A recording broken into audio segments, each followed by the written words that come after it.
अस्सलाम वालेकुम। आज की वीडियो में हम इंट्रासेलुलर एक्युमुलेशंस की बात करेंगे। तो इनमें क्या कहते हैं, सबसे पहले ये पता होना चाहिए कि जो एक्युमुलेशंस होती हैं तो क्या कहते हैं इंट्रासेलुलर एक्युमुलेशंस, इनके बेसिकली चार मैकेनिज्म्स होते हैं जिसकी वजह से सेल के अंदर कोई भी आपका नॉर्मल सब्सटेंस है वो एक्युमुलेट करने लग जाता है। तो चार जो इन्होंने मैकेनिज्म्स उन्होंने यहाँ पे बताया मैं कि due to inadequate removal of a normal substance secondary to defects in packaging and transport as in fatty changes steatosis in the liver, के एबनॉर्मल मेटाबॉलिज्म हो रहा है जिसकी वजह से अब जो लिवर है इसमें ज़्यादा से ज़्यादा फैट्स आपको एक्युमुलेट कर रहा है तो फैटी लिवर की कंडीशन में जा रहा है। बाकी accumulation of an endogenous substance as a result of genetic और acquired defects in its folding packaging transport और secretion as with certain mutated forms of alpha 1 antitrypsin. ये इन्होंने यहाँ पे दिखाया हुआ है कि कोई भी ऐसी म्यूटेशन हुई है जिसकी वजह से जो प्रोटीन्स हैं ये वो या तो अनफोल्डेड हो रही हैं और या तो अगर नॉर्मल प्रोटीन्स ही बन रही तो वो सही से आपका बॉडी से लीव नहीं कर, बॉडी से कह रहा हूँ सेल से सही से लीव नहीं कर पा रही, ट्रांसपोर्ट आउट नहीं हो पा रही। तो हम देख सकते हैं एक्युमुलेशन ऑफ नॉर्मल प्रोटीन्स हो रही हैं। तो क्या कहते हैं, ये भी एक तरह की एक्युमुलेशन हो रही है कि इसमें प्रोटीन्स की एक्युमुलेशन हो रही है, यहाँ पे फैट्स की एक्युमुलेशन हो रही है। नीचे उन्होंने लिखा है failure to degrade a metabolite due to inherited enzyme deficiencies typically lysosomal enzymes. और ये ज़्यादातर लाइसोसोमल स्टोरेज डिजीज में देखा जाता है कि यहाँ पे लेट सपोज कोई नॉर्मल सा स्ट्रक्चर हो, उसकी डिग्रेडेशन करानी हो लाइसोसोम ने, लेकिन लाइसोसोम्स की एब्सेंस हुई वो, जो कि हमने कुछ लाइसोसोमल स्टोरेज डिजीज पढ़ी थी अपनी क्या कहते हैं बायोकेमिस्ट्री की वीडियोस में, जिस तरह ग्लाइकोजन स्टोरेज डिजीजेज हो गई या लिपिड स्टोरेज डिजीज हो गई, में लाइसोसोम्स की ही डेफिशिएंसी होती है। उन वजह से भी आपके जो कुछ नॉर्मल जो हैं, जिस तरह नॉर्मल जो चीज़ें हैं, कार्बोहाइड्रेट्स हो गए, नॉर्मल जो फैट्स हो गए, वो अकोमुलेट करने लग जाते हैं। And deposition and accumulation of an abnormal exogenous substance when the cell has neither the enzymatic machinery to degrade the substance nor the ability to transport it to other sites। ये usually क्या कहते हैं, हम आपके आगे पढ़ेंगे कि ज़्यादातर देखा जाता है कि लेट सपोज कोई भी कार्बन के पार्टिकल जैसे सिलिका सैंड के डस्ट के पार्टिकल्स हों, वो आपका जब एनवायरनमेंट में ज़्यादा हों तो वो एक तरफ से ये हम देख सकते हैं कि इंजेशन ऑफ इनडाइजेस्टेबल मटीरियल्स ये एक तरफ से आ गया सेल के अंदर और ये अकोमुलेट कर रहा है, तो इससे भी आपकी सेल में अकोमुलेशन बढ़ जाती है। तो जो पहले हमने पढ़ी थी इस तरह फैटी लिवर, जो आगे उन्होंने लिपिड्स की बताएंगे कि लिपिड्स किस तरह अकोमुलेट कर सकते हैं, किन कंडीशन में वो किस तरह के नजर आते हैं। तो एक तो ये चीज़ आपको याद करनी है कि हमने नेक्रोसिस में अच्छा देखा था कि जो फॉस्फोलिपिड्स हैं वो क्या कहते हैं माइलिन फिगर्स की फॉर्म में आपका बॉडी में अकोमुलेट कर रहे, जो सेल है उसमें अकोमुलेट कर रहे होते हैं। एक कंडीशन होती है जिसको क्या कहते हैं, नाम होता है steatosis which is known as fatty change. और इस क्या कहते हैं चीज़ का, इस जो ये जो स्टेटोसिस है, इस टर्म का बेसिकली मतलब यही है कि it is abnormal accumulation of triglycerides within parenchymal cells of either liver within parenchymal cells. अब ये पैरेन्काइमल सेल्स या तो लिवर के भी हो सकते हैं और यूजली लिवर में ही देखा जाता है, ये हार्ट के भी हो सकते हैं, मसल्स के भी हो सकते हैं और किडनीज के भी हो सकते हैं। और जो फैट है, जो ट्राइग्लिसराइड्स हैं, इनकी एक्युमुलेशन क्यों होती है, इनके जो कॉजेज हैं वो तो ये हैं, या तो due to any toxins, protein malnutrition की वजह से, डायबिटीज़ की वजह से, ओबिसिटी की वजह से और नक्शे की वजह से, और या अल्कोहलिक यूज़ की वजह से भी, क्योंकि देखा जाता है कि अल्कोहल की वजह से आपके लिवर में फैट अकोमुलेट करने लग जाता है, जिस कंडीशन को कहते हैं फैटी लिवर डिजीज। या कभी कभी ऐसा भी होता है कि अल्कोहल के यूज़ ना करने के बावजूद भी फैट अकोमुलेट करने लग जाता है, उस कंडीशन को कहा जाता है non alcoholic fatty liver disease, जो कि यूजली डायबिटीज और ओबिसिटी से एसोसिएटेड होती है। बाकी उन्होंने दिखाया हुआ एथेरोस्क्लेरोसिस हमने अपनी बायोकेमिस्ट्री की वीडियो में भी पढ़ा था कि उसमें जो आपकी लार्ज वेसल जो होती हैं उनके एंडोथेलियम जब भी डैमेज हो जाते हैं, फिर वहाँ पे फोम सेल्स आके बनने लग जाते हैं, ज़्यादा कोलेस्ट्रॉल आपका कहते हैं वहाँ पे एक्युमुलेट करने लग जाता है। और जो मैक्रोफेजेस होते हैं वो उन जगहों पे जब जाते हैं इन्फ्लेमेशन प्रोसेस प्रोड्यूस करते हैं तो वहाँ पे फोम सेल्स बनते हैं। और फोम सेल्स की बेसिकली इसमें चीज़ जो याद रखनी कि वो जो फोमी सेल्स होते हैं जो आपकी ट्यूनिक एंटेमा वाली साइड पे बने होते हैं, उनका जो कलर होता है वो येलो कलर होगा and they will be known as cholesterol laden atheromas, atheromatous cell कहेंगे उनको।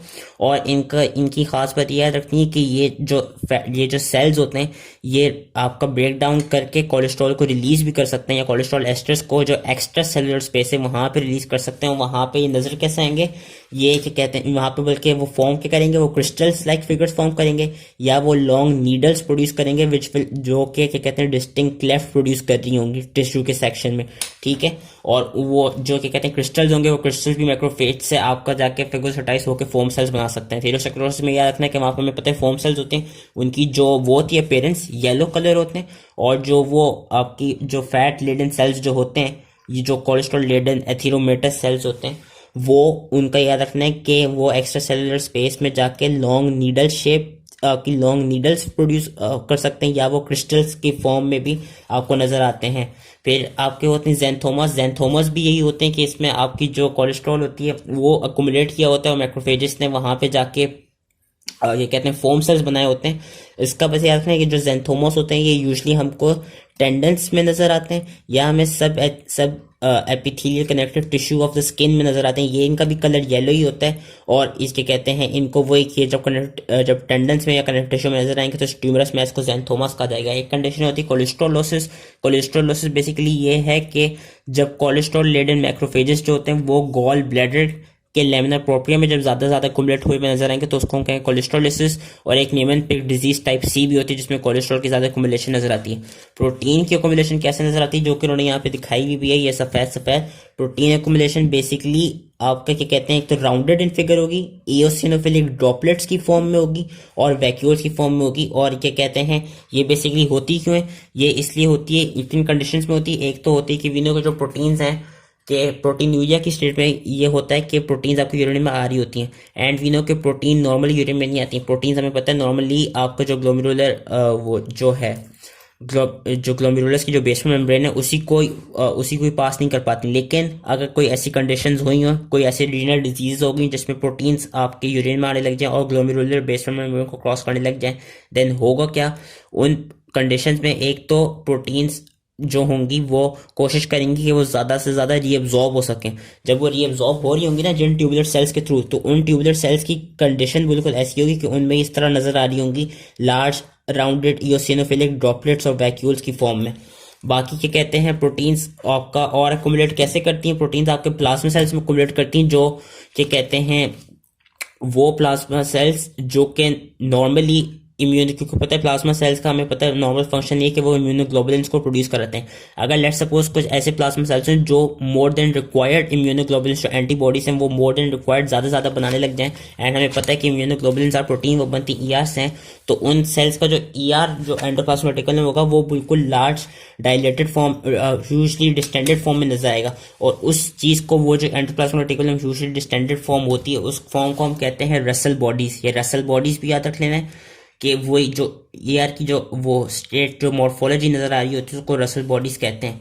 बाकी उन्होंने दिखाया है वही कि अल्फा 1 एंटीट्रिप्सिन डेफिशिएंसी में भी ये देखा गया है कि जो मैंने पीछे दिखाई भी थी कि अल्फा 1 एंटीट्रिप्सिन डेफिशिएंसी अगर हो गई है तो वो जो प्रोटीन्स नॉर्मली बन रही हैं या अल्फा 1 एंटीट्रिप्सिन जिस तरह बन रहा है तो फिर वो कम्युलेट करने लग जाएगा, क्योंकि वो आपका सेल से बाहर नहीं बन पा रहा, या वो क्या कहते हैं सही नॉर्मल की स्ट्रक्चर नहीं बन पा रहा तो वो कम्युलेट करने लग जाएगा। अल्फा 1 एंटीट्रिप्सिन डेफिशिएंसी जो उन्होंने दिखाया हुआ भी है यहाँ पे। और accumulation of cytoskeletal proteins we know कि साइटोस्केलेटल प्रोटीन्स बहुत सी तरह की होती हैं, और माइक्रोट्यूब्यूल्स होते हैं, actin filaments, myosin filaments, intermediate filaments होते हैं। इंटरमीडिएट में आपके keratin, desmin, vimentin, glial filaments और न्यूरोफिलामेंट्स आ जाते हैं। इसमें उन्होंने बस यहाँ पे दिखाया हुआ है कि एक एल्कोहलिक हाइलीन एक कंडीशन होती है अल्कोहलिक हाइलीन। बेसिकली ये देखा गया कि जब लिवर सेल्स में आपकी जिस तरह जो अल्कोहलिक लिवर डिजीज होती है उसमें ये देखा गया कि जो कैरेटिन इंटरमीडिएट फिलामेंट्स हैं वो ज़्यादा कुमुलेट कर रहे होते हैं और उस कंडीशन को अल्कोहलिक हाइलीन कहा गया है। बाकी अब नॉर्मल प्रोटीन्स का भी है कि वो क्या कहते हैं कोई अगर ऐसी डिजीज हुई हो जिस तरह कोई भी जिस तरह अमाइलोडोसिस है उसमें आपको अब नॉर्मल प्रोटीन्स एग्रीगेट हुई भी नजर आती हैं। ये इन्होंने प्रोटीन्स का एक दिखाया हुआ है, ओवरऑल जनरल व्यू दिया है। हाइलीन चेंज बताया हुआ है। हाइलीन चेंज बेसिकली होती क्या है कि वो ये it refers to an alteration within cells और in the extracellular gives that gives homogeneous glassy pink appearance. कि बेसिकली हाइलीन चेंज यही है कि जो भी सेल का हमें पता होगा ना कि कोई सेल आपका एबनॉर्मल है या उस सेल में कोई डैमेज आया हुआ है तो वो सेल की जो अपीयरेंस होगी वो बिल्कुल ग्लासी पिंक लाइक होगी। और जो सेल्स जिनमें कहते हैं कोई डैमेज आया हुआ हो या कोई कहते हैं डिस्ट्रप्शन आई भी हो इंट्रासेलुलर अकुमुलेशंस के थ्रू, उनमें इंट्रासेलुलर हाइलीन जो चेंजेस हैं उनमें आपकी रसल बॉडीज आ जाती हैं जो हमने अभी पढ़ ली, जो एंडोप्लाज्मिक रेटिकुलम में होती है। अल्कोहलिक हाइलीन आ जाती है जो हमने अभी लिवर में पढ़ी कि जब वो कैरेटिन फिलामेंट्स अकुमुलेट कर रहे होते हैं तो उसको अल्कोहलिक हाइलीन कहते हैं। और रीअब्जॉर्प्शन ड्रॉपलेट्स आ जाते हैं जो हमने पीछे देख लिया था जो कि किडनीज में क्या कहते हैं जो वो ट्यूब्यूलर सेल्स जो होते हैं उनमें दिखाई देते हैं जब प्रोटीन्स वहां से रीअब्जॉर्ब करने की कोशिश कर रही हो। ग्लाइकोजन का यही है कि ग्लाइकोजन में let suppose glycogen storage disease हो गई, उसमें फिर होगा क्या, ग्लाइकोजन आपको अकोमुलेट करने लग जाएगा। ज़्यादातर डायबिटीज़ में देखा जाता है कि जो ग्लाइकोजन होता है वो रीनल ट्यूबुलर एपिथेलियल सेल्स में या लिवर सेल्स में या जो cells of islet of Langerhans है वहाँ या हार्ट मसल सेल्स में, इन जगहों पे ग्लाइकोजन जो है आपका जाके अकोमुलेट करने लग जाते हैं डायबिटीज़ में। और ये अगर कोई ग्लाइकोजन स्टोरेज डिजीज हो तो उसमें भी ग्लाइकोजन काफ़ी जगहों को अकोमुलेट हो जाते हैं। और इनके पेरेंट्स कैसे होती हैं, इनके पेरेंट्स ऐसे होती है बिल्कुल क्लियर वैक्यूल की फॉर्म में नजर आते हैं। तो एक ग्लाइकोजन का बस ये याद रखना है। फिर बाकी कुछ पिगमेंट्स आ जाते हैं। पिगमेंट्स में एंडोजीनस पिगमेंट्स और exogenous pigments. Exogenous pigments again वो पिगमेंट्स जो बाहर से आते हैं जिसमें आपका कार्बन मोस्ट इंपॉर्टेंट है। कार्बन इंपॉर्टेंट इसलिए क्योंकि कार्बन क्या करता है, कार्बन ब्लैक इन कलर होता है, तो यूजली जब वो लंग्स वाली साइड पे जाते हैं ना वहां पे जाके वो अकोमुलेट करने लगता है, वो लंग्स टिश्यू की भी ब्लैक क्या कहते हैं उनको भी ब्लैकन कर देता है, उनको भी काला करता है। उस कंडीशन को हम कहते हैं एंथ्राकोसिस। और ये यूजली किस में देखा गया, ये यूजली कोल माइनर्स में देखा जाता है क्योंकि वो ज्यादातर उस एनवायरनमेंट में होती है जहाँ पे ज़्यादा डस्ट पार्टिकल्स होते हैं, जहाँ पे ज़्यादा कार्बन पार्टिकल्स होते हैं। और उन माइनर्स में देखा गया उन माइनर्स को यूजली एम्फीसीमा हुआ होता है या उनको एक कंडीशन, एक सीरियस लंग डिजीज होती है जिसका नाम दिया गया कोल वर्कर्स न्यूमोकोनियोसिस। तो उनकी जो लंग टिश्यू होगी वो ब्लैकन होगी और उस कंडीशन को कहेंगे एंथ्राकोसिस। कुछ आपके एंड और टैटूइंग का भी उन्होंने आगे दिखाया हुआ कि टैटूइंग भी बेसिकली एक्सोजीनस फॉर्म ऑफ वही होती है, एक्सोजीनस पिगमेंट्स ही वो होते हैं। फिर आ जाते हैं एंडोजीनस पिगमेंट्स। एंडोजीनस पिगमेंट्स में जो है कि उन्होंने दिखाया हुआ वो है लाइपोफिशिन। लाइपोफिशिन क्या है, insoluble pigment which is also known as lipochrome और wear and tear pigment. And ये बेसिकली कोई टॉक्सिक पिगमेंट नहीं, ये एक तरफ से एक सिग्नलिंग पिगमेंट है। ये बेसिकली कोई भी सेल जिसके पास लाइपोफ्यूशन हो वो फिर इंडिकेट कर रहा होगा कि उस सेल में लिपिड पेरोक्सीडेशन या कोई फ्री रेडिकल इंजरी हुई है उस सेल को, जिस सेल में भी लाइपोफ्यूशन नजर आएगा। और ये यूजली किन कंडीशंस में नजर आता है या किन बंदों में नजर आता है, यूजली जो एजेड पीपल होते हैं उनके लिवर और हार्ट में ज्यादा से ज्यादा नजर आता है, या वो पेशेंट जो सेवियर मेल न्यूट्रिशन हुई हो या किसी को कैंसर जो है वो उधर क्या कहते हैं ये जो लाइपोफ्यूशन पिगमेंट है नजर आता है। लाइपोफ्यूशन का याद रखना है कि it is also known as wear and tear pigment और इसका कौन नाम लाइपोक्रोम भी है। और ये क्या कहते हैं सिग्नलिंग पिगमेंट है। बेसिकली ये वो बताएगा कि उस सेल को फ्री रेडिकल इंजरी या लिपिड ऑक्सीडेशन हुई है। और इसका कलर कैसा होगा, इसका कलर होगा येलो ब्राउन। बस आपने ये याद रखना है। मेलेनिन का याद रखना है, मेलेनिन यूजली मेलेनोसाइट्स में फॉर्म होता है। इसका याद रखना है कि ये ब्राउन ब्लैक पिगमेंट होता है। और ये बनता कैसे, ये बनता ऐसे जब टायरोसिन आपका जो है टायरोसिन कन्वर्ट हो जाता है डाइहाइड्रोक्सी फिनाइल एलानिन में with the help of enzyme tyrosinase.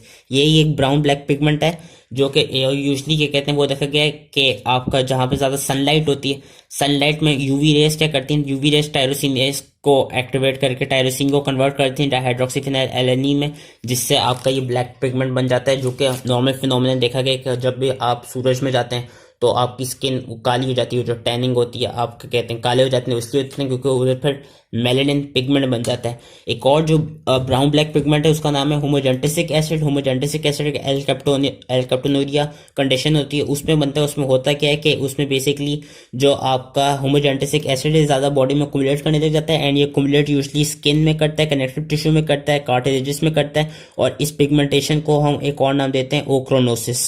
ये हम अगेन बायोकेमिस्ट्री में भी हमने ये चीज़ पढ़ी थी। एक आपका फिर आ जाता है हीमोसिड्रिन। हीमोसिड्रिन क्या है, हीमोग्लोबिन डिराइव्ड। ये है golden yellow to brown in colour. और इसकी क्या खास बात है, ये यूजली आयरन की स्टोरेज, जब आयरन आपकी बॉडी में ज़्यादा अकोमुलेट करने लग जाए तो उस कंडीशन को हम कहते हैं हीमोसिड्रोसिस।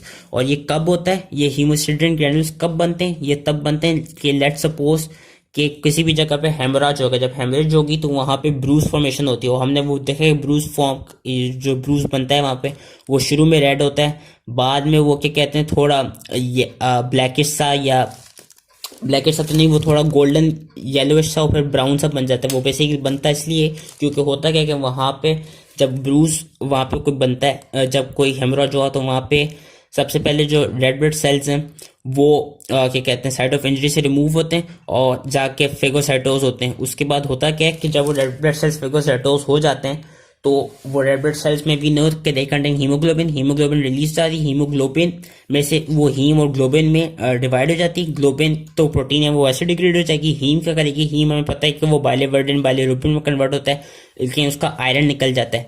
जैसे ही उसका एक्सेस में आयरन निकलता रहेगा तो होगा क्या कि वो जो आयरन है बेसिकली वो जो आयरन है वो इनकॉर्पोरेट होता रहेगा फेरेटिन में, जो कि उस प्रोटीन की स्टोरेज, जो कि आयरन की स्टोरेज फॉर्म होती है। जब वो फेरेटिन में ज़्यादा ज़्यादा बनता रहेगा तो वो उस वजह से क्योंकि वो फेरेटिन में ज़्यादा से ज़्यादा एक तरफ से कन्वर्ट हो रहा होता है, इसलिए वहाँ पे वो जो रंग बदल रहा होता है वो इसी वजह से बदल रहा होता है, क्योंकि वहाँ पे सिस्टेमिक आयरन ओवरलोड हो रही होती है। और ये इन्होंने क्या कहते हैं इस पैराग्राफ में पूरा एक तरफ से समझाया हुआ है। और उन्होंने सिस्टेमिक आयरन ओवरलोड की और कुछ कंडीशंस ये दी हुई हैं कि due to any inborn error of metabolism, या ड्यू टू हेमोलिटिक एनीमिया, या रिपीटेड ब्लड ट्रांसफ्यूजन से भी आपके जो रेड ब्लड सेल्स है उनमें ज़्यादा से ज़्यादा आयरन ओवरलोड हो जाएगा। लास्ट आप कह रहे थे पैथोलॉजिक कैल्सिफिकेशन। कैल्सिफिकेशन में हम देख सकते हैं कैल्सिफिकेशन यानी इसमें कैल्शियम का जो होगा वो बड़ा होगा। दो तरह की होती है, डिस्ट्रॉफिक कैल्सिफिकेशन और मेटास्टैटिक कैल्सिफिकेशन। दोनों में होगा क्या, दोनों में जो कैल्शियम होगी वो भी कहीं आपके क्या कहते हैं बॉडी में कहीं पे भी जाके कुमुलेट करी होगी। बस दोनों में डिफरेंस ये है कि जो डिस्ट्रॉफिक कैल्सिफिकेशन है ना वो उन जगहों पे होती है जहां पे निक्रोसिस हो। ये याद रखना है, जहां पे भी निक्रोसिस होगी वहां पे डिस्ट्रॉफिक कैल्सिफिकेशन होगी। इस कंडीशन में उस जगह पे कैल्शियम के लेवल्स बड़े होंगे। वैसे नॉर्मल सीरम में कैल्शियम आयंस के बड़े हुए नहीं होंगे। ये बात याद रखनी नहीं है कि डिस्ट्रॉफिक कैल्सिफिकेशन में कि जो एरिया ऑफ नेक्रोसिस है या जहाँ पे ये कहते हैं जितना नेक्रोसिस हो रहा है सिर्फ वहीं पे कैल्शियम के लेवल्स बड़े होंगे। ओवरऑल सीरम में कैल्शियम आयंस के जो लेवल्स होंगे वो नॉर्मल होंगे। और ये देखा कहाँ जाता है, यूजली ये देखा ये गया है कि आपकी जो डैमेज हार्ट वाल्व्स जो होती हैं, जो उन्होंने आगे पिक्चर दिखाई हुई भी है कि जो हार्ट वाल्व्स जो होती हैं जो डैमेज जो कि यूजली एज आपके एजेड पीपल में हो जाती हैं, या ड्यू टू थीरोस्क्लेरोसिस अगर कोई वाल्व डैमेज हो गई, वहाँ पे देखा है कि इस तरह ये कैल्सिफाइड या डिस्ट्रॉफिक कैल्सिफिकेशन है जो कि यूजली आपकी एओर्टिक वाल्व्स में देखी जाती है।